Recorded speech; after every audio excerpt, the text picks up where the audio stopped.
All right, here we go, 20.3, 21.1. So starting with hydroelectric power. So this one should be very familiar to you guys, especially living here in Washington. We got a lot of dams in Washington that are hydroelectric.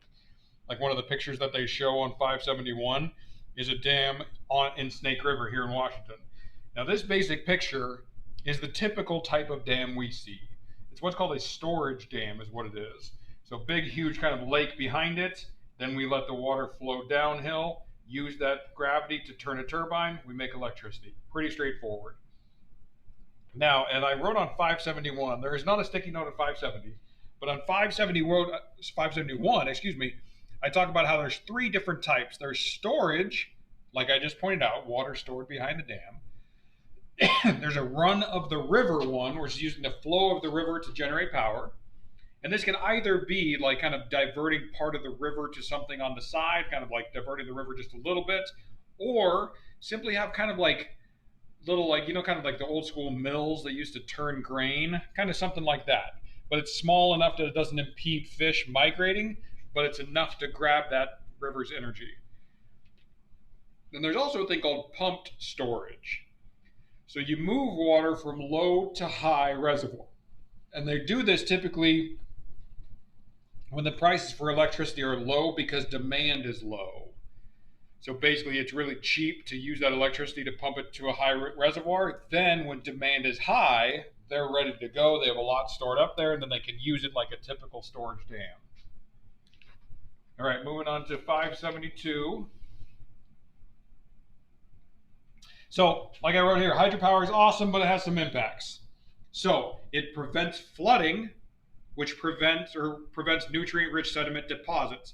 Like we've talked about before with agriculture or farming, flooding a farm can potentially be a really good thing. Like think of the Amazon rainforest. The Amazon River floods every single year, which moves really rich sediments onto the land. Then when the whole thing dries up, all the sediments stay there, and that soil is enriched because of it. But hydroelectric dams control that flooding so it doesn't occur.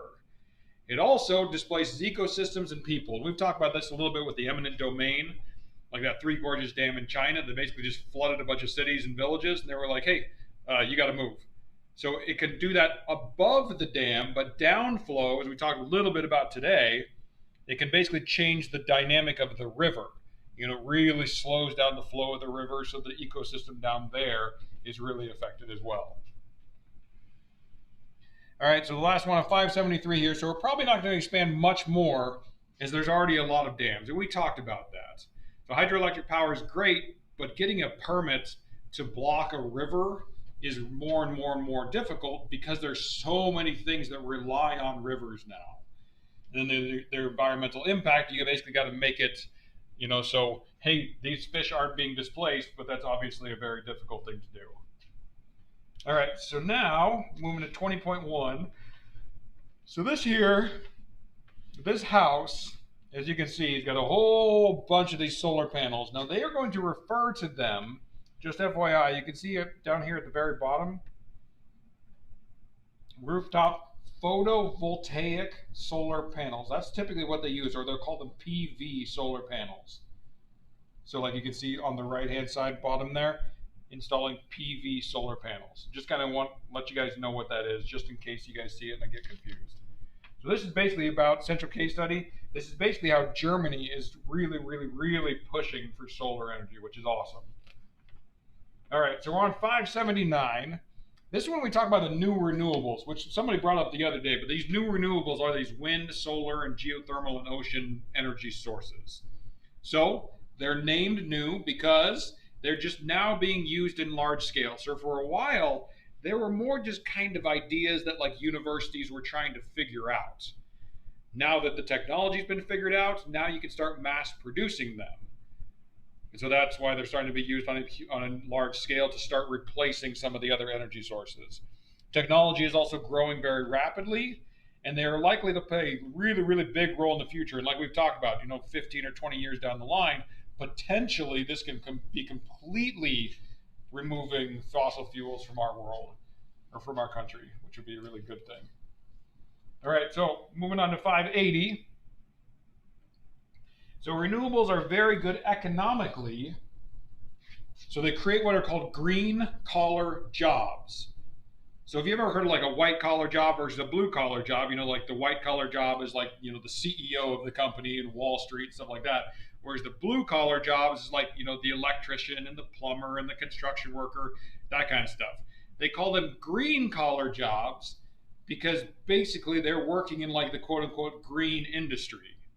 So they create a lot of these green collar jobs so they can generate property tax in the rural areas as well. The reason they do that, like let's say out in the rural areas, up in like, or think of like way out in like Bonnie Lake and Sumner and some areas like that. There's a lot of land out there, so a company is basically going to buy up some land to put a wind farm there. So now instead of that land just kind of sitting there and being beautiful, now that rural area can generate tax money from that property or from that land, which stimulates their economy.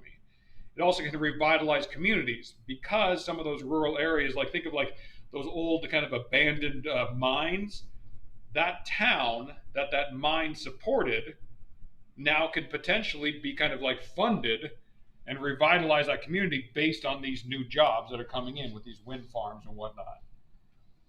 All right, so now moving to 581. It says we can't move to renewables overnight. And I've talked a couple times about that. Like the infrastructure that's involved is just not there. So it will make it difficult. Now, government policies can help, like the tax credits. Like they give tax credits to like businesses that move into town. And not just the huge businesses. Like if I create a business and I want to move from University Place to Tacoma or Fircrest, I'm going to approach the city of Tacoma and the city of Fircrest and be like, hey, what are the tax credits here? I'm going to employ 100 people. Can you give me a tax credit of, $500 per employee? That's what Tacoma does, but let's say Fircrest does $750 per employee. I'm going to go to Fircrest. That's what they're talking about with tax credits. You basically can take away how much tax you have based on what you're doing to the community or what you're employing in the community. Tax rebates are the same way. It also leads to private investors. Basically think of Shark Tank.